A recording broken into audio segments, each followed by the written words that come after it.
So, good evening everyone. I'm Nino Emmanuel L. Dindin, and I will be discussing my quantitative research entitled Study Habits and Reading Comprehension Among Grade 7 Students in Sagay National High School. So, let's start. So, in Chapter 1, it contains problems, research objectives, and more. So, in Brazil, reading comprehension is a significant concern, with only 24.5% of students achieving basic proficiency and half struggling with moderately complex text. Similarly, in Indonesia, EFL or English as a foreign language learners face similar challenges, with 80% struggling due to insufficient vocabulary, compounded by factors like low motivation, unfamiliar text, and inadequate teacher training. Vocabulary efficiency is a shared barrier in both contexts. Next is, in the Philippines, with 1/3 of students entering high school identified as frustrated readers and another 1/3 as instructional readers, literacy rates show disparities, within Metro Manila having the highest rate and ARMM have the lowest at 68.9%, down from 73.57 in 1994. Similarly, in our locality in Tagum City, poor reading comprehension and weak study habits significantly hinder students' problem-solving abilities, and emphasizing the need for targeted interventions. And next is the research gap. Some previous researchers only focused on study habits and reading comprehension and primarily studied factors impacting high grade level students. However, this study is different. It will focus on low grade levels, often overlooked, and address the unique needs of early adolescents to develop the reading skills. And the urgency of the study as a students enter secondary school or higher grade levels, and strong study habits and reading comprehension are essential for their academic performance and development. And identifying and addressing gaps early can significantly improve their ability to understand complex subjects and excel in their studies. So, this research aims to provide practical solutions to enhance these skills, supporting the academic growth and future success of students at Sagay National High School. So, Chapter 3. This chapter outlines the research design, participants, instruments, data collection procedures, data analysis, trustworthiness and credibility, and ethical consideration study. The study employs a phenomenological approach to understand the personal experiences of students from junior high school, with assessment strategies for learners with special education needs, or LSIAN. The researcher's role includes interviewing, recording, transcribing, translating, and encoding data. The data was collected through interview focus group discussion, with the researcher developing guide question. The data collection procedure include obtaining permission from the school division superintendent and administrator, identifying participants using snowball sampling, conducting in-depth interviews, storing and transcribing them, and conducting thematic analysis. Data analysis involved interpreting participants' perspectives, identifying patterns and themes, and engaging in the thematic analysis. Trustworthiness is ensured through Lincoln and Gubas guidelines, which focus on credibility, transferability, dependability, and conformability. Ethical considerations are followed by the Belmont Report principles, ensuring informed consent, beneficence, and justice. The methodology chapter provides a comprehensive framework for exploring the research questions. Here is our research objectives. So number 1, to describe the label of study habits in terms of automaticity, frequency, and self-identity. This tree is the indicator of our independent variable, which is the study habits. And number 2, to describe the level of reading comprehension in terms of curiosity, involvement, and challenge. So this another tree was indicator of our dependent variable, which is the reading comprehension. And 3, to determine the significant relation between study habits and reading comprehension among grade 7 students in Sagay National High School.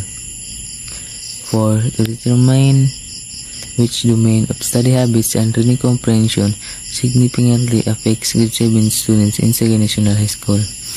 So next is this one is much important, the hypothesis.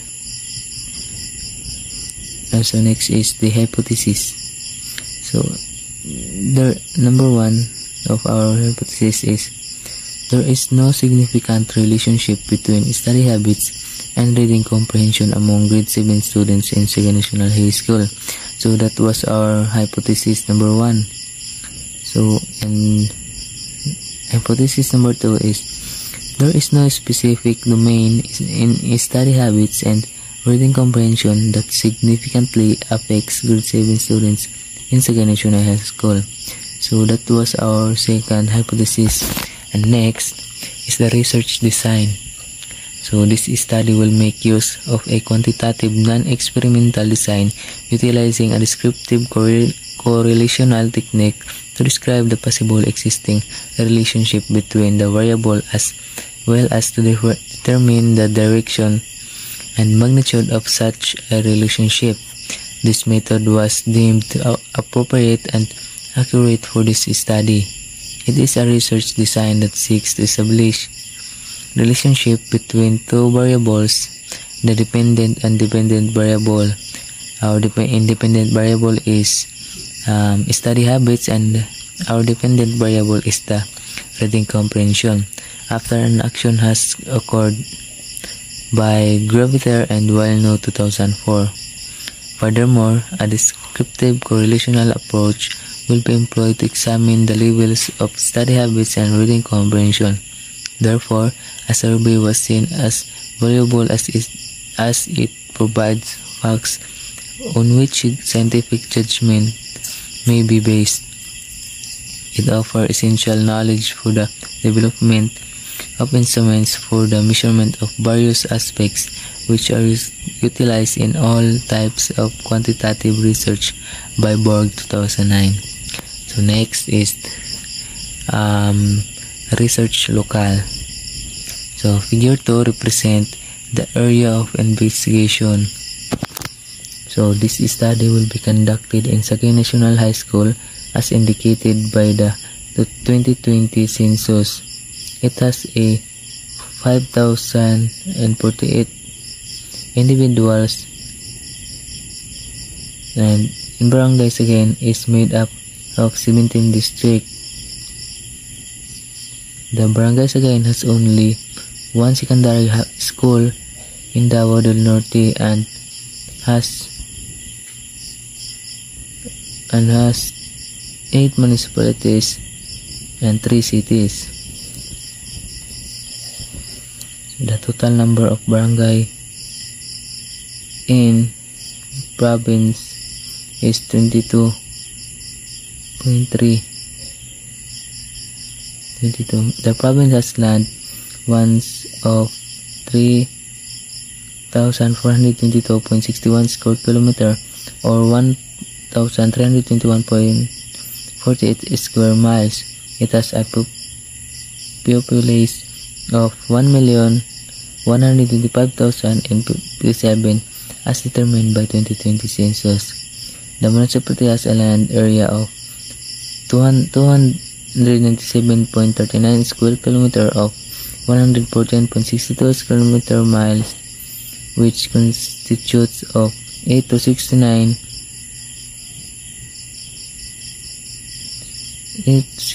land of Davao del Norte land area according to 2020 census. The population was 61,893 individuals and it has 20 barangays included the barangay Sagayin. So next is the map. I leave it blank because I didn't find yet the map of Second National High School or in barangay Sagayin. Next, move forward to population and sample. In this investigation, the participants will be the grade 7 students in Second National High School. The respondents were selected from a total population of 305 students. So this 305 students is the whole population of grade 7 students. To determine the sample size, a Sloven formula was utilized. So table number 1 show the total number of respondents with a complete sample size of 177. So this 177 was a result of 305 that solved using Sloven's formula to get the 177 complete sample size or sample size 177. Especially the sample distribution is as follows: section amethyst with 21 respondents, diamond with 24 respondents, emerald with 24 respondents, garnet with 21 respondents, jade with 21 respondents, pearl with 23 respondents, and sapphire with 24 respondents. So this respondents was the complete sample size, means the original respondents was solved using Sloven's formula to get the complete sample size. Respondents were selected based on purposive sampling, adhering to the guidance and authorization provided by the school division superintendent, the school head, and in accordance with the requirements of the study. So next is the research instrument. The research instrument to be used in this study is a downloaded, adapted, and modified questionnaire based on a study of WEDA 2009 entitled Multiple Relationship Among Reading Habits, Reading Motivation, and Reading Competency in Junior Secondary School. The original questionnaire will be modified to contextualize the study's objectives and setting, and the question items will be simplified for the respondents' understanding. So, for the independent variable, the questionnaire has 3 parts, namely automaticity, frequency, and self-identity. So, for the dependent variable also, the questionnaire has 3 parts, namely, so 3 parts means our indicator, namely curiosity, involvement, and challenge. So for each item, the respondents are asked to rate the level of their study habits using 5-point Likert scale anchored on 1 very high, 2 high, 3 moderate, 4 low, and 5 very low. As same goes as the dependent variable our dependent variable was reading comprehension. Same as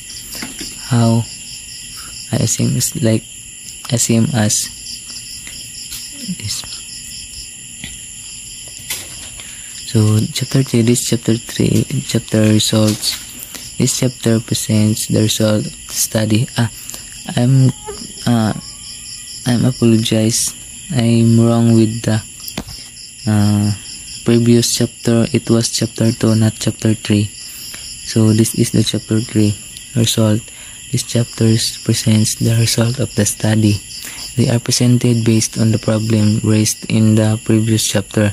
The discussion is arranged from highest to lowest in terms of the average means of the indicators, which are presented both in textual and tabular forms.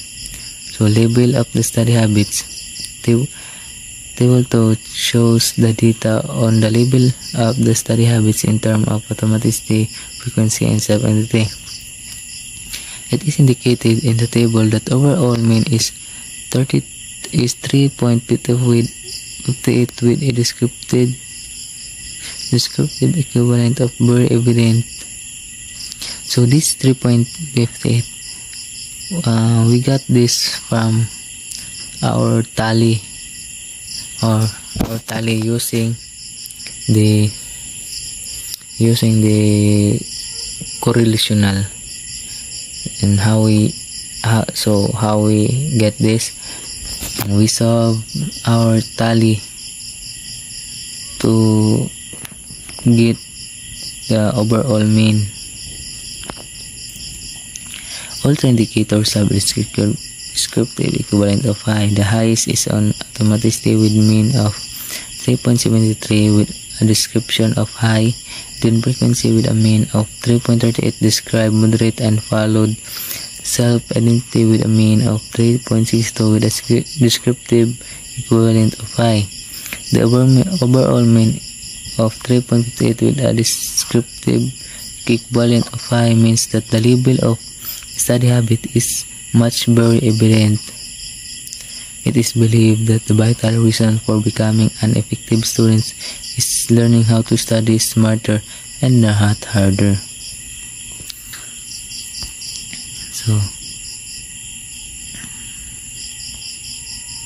So this is our table 2 study habits.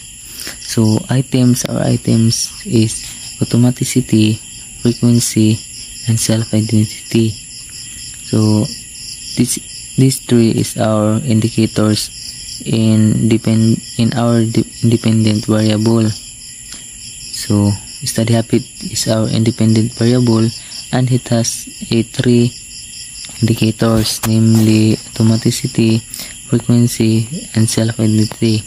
So in automaticity, it has a mean of 3.73 with a descriptive level of high. Next is frequency. It has a mean of 3.38 with a descriptive level of high.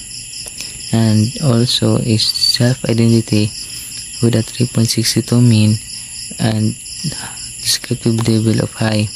So overall 3.57. The overall was on how we got this is we simply add the three mean, we simplify add all mean of our indicators. That's why we add this, and then after we sum, we divide it on how many indicators we have, so we can get the overall mean. Next is the level of reading comprehension. So table 3 shows the data on the level of reading comprehension in terms of curiosity, involvement, and challenge. It is indicated in the table that the overall mean is 3.77 or descriptive equivalent of very evident. This means that the level of study habits is very evident. All the indicators of descriptive equivalent of high. The highest in us is on challenge with a 3.7 with description of high, then involvement with a mean of 3.74 described as high, and followed by curiosity with a mean of 3.70 with a descriptive equivalent of high. The overall mean was 3.77 with a descriptive equivalent of high, means that the level of study habit is very much evidence.